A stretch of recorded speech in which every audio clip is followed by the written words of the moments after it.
Samahan niyo nga kaming gumala for today's video, pero bago yan, gagawa muna kami ng suman! Alam niyo ba na gustong-gusto ko talaga yung suman na gawa ng tatay ko. Kaya naman ngayong umuwi kami ng province ay di ko palalampasin na hindi magpaluto ng suman sa kanya.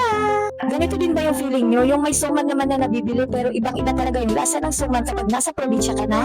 Dahil gusto kong kumain ng suman, sabi ng tatay ko, ako na lang daw yung maghango dyan sa hinalo niya. Kaya kahit sobrang init na yan, ay fordago ang person na maghango. Para nga sa suman ay kayang-kaya ko ang init. After ko ang mahango ay nagbalot naman kami ng mga suman. Ganyan pala yung ginagawa namin guys. Panoorin nyo na lang itong video, tamad na tamad talaga ako mag-explain. O, tapos nga niya, na itatali na, ganun. Pag samasamahin mo yung apat, tapos itali mo.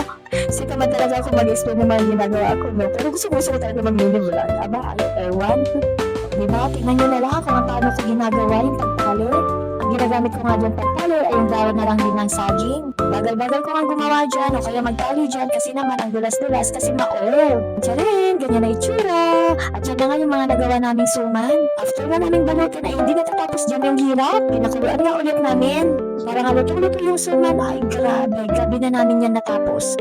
At kinabukasan naman ay alis naman kami papuntang Ilocos Sur. Syempre, binaon na rin namin yung suman, no? Dito nga sa place namin, kaliwat kanan, harap likod, ay makikita mo talaga yung magagandang view ng bundok. Yes po, ang Abra ay bulubundukin pero hindi talaga magsasawa yung mata mo na makikita talaga yung mga magagandang view. Hello, Mr. Sun!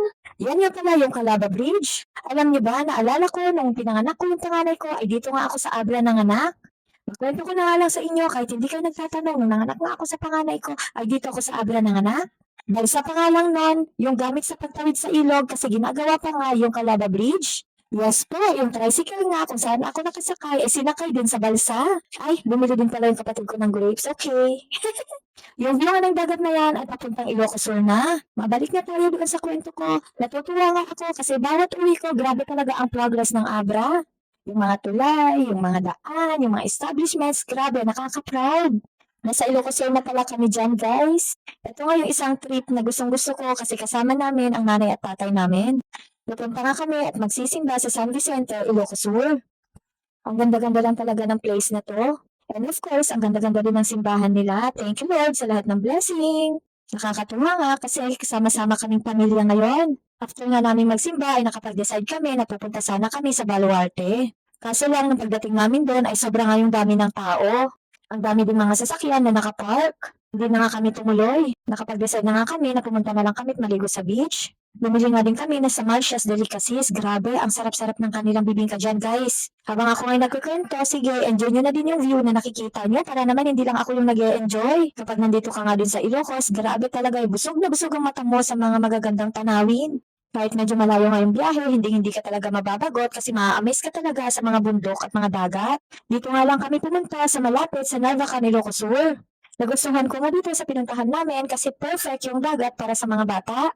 Hindi nga masyadong malalim. Tignan nyo naman yung anak ko, enjoy na enjoy. Pero syempre, todo bantay ang lolo at kuya sa kanya. Yung isang anak ko na napag-diskitahan, mamulot ng mga shells. O sige, ipunin mo yan, Max, souvenir.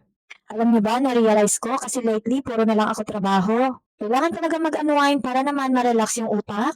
Kagaya ko nga, working mama ko, at the same time, ay also mom. Medyo nakakadirin nga, kaya naman napaka-importante na lumabas-labas man lang at mag-unwind. Nung nandyan nga ako, ay hiling ko lang talaga na sana dumami pa yung ganitong travel with my family. Yung bundok nga na nakikita nyo ay tabi lang yan ng dagat. O diba, nakaka-refresh talaga yung tanawin pero itong anak ko nga, sinasabi nga niya sa akin na ayaw daw niya umuwi at gusto na lang niya sa dagat. Hanggang dito na nga lang yung aking mini vlog. Salamat sa panonood!